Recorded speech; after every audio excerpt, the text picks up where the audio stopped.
ఊళ్ళల్లో కేవలం అక్కడక్కడ మాలాంటి వాళ్ళని అక్కడ మంత్రులున్న కాడ 1000-2000 ఇల్లు కట్టింది తప్ప ఎక్కడ పెద్ద కట్టలే. ఎందుకు కట్టలేదంటే వీళ్ళు చెప్పినటువంటి ఆ ఇల్లు కట్టాలంటే అనేక రకాల పట్టించుకోవాల్సిన ఎక్కడ ఉంటే వీళ్ళు పట్టించుకోలేదు. మొట్టమొదటి 5 సంవత్సరాలేమో నేను ప్రాజెక్టుల మీద దృష్టి పెట్టినా, అందుకని ఈసారి ఇల్లు కట్టలేకపోయినా. రెండోసారి ఏమన్నాడు, బ్రహ్మాండంగా కట్టిస్తా అని చెప్పిండు, కానీ ఎక్కడ లేవు.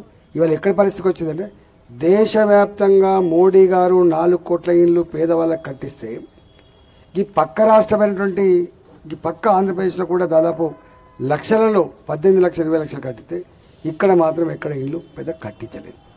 నేనేమంటున్నా, ఇవాళ సొంత ఇంటి కళ నెరవేర్చే జిమ్మెదారు రేపు భారతీయ జనతా పార్టీ సంపూర్ణంగా తీసుకుంటుందని చెప్పి మీకు విజ్ఞప్తి చేస్తున్నాం. బాధ్యత మాది.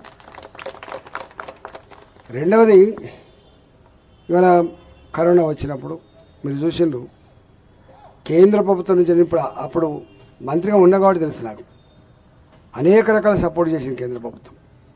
అనేక రకాల సపోర్ట్ చేసింది. దాంట్లో ఇవాళ అతి తక్కువ టైంలో వ్యాక్సిన్ వచ్చింది మనకు.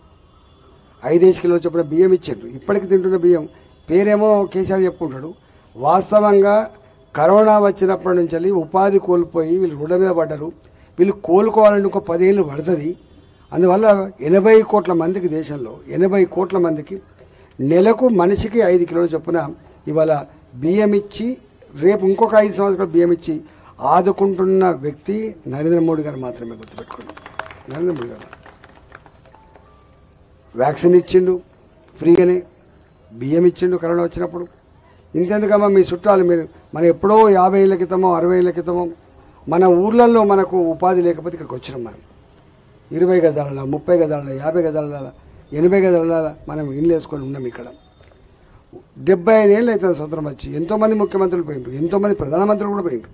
కానీ ఇవాటికి మీరు ఊర్లలో ఇప్పుడు లేదు. కానీ మోడీ గారు రాకముందు మహిళలు బైర్భూమికి పోవాలంటే చెంబు పట్టుకొని 3 గంటలకు పోవాలి. ఎంత అవమానకరం.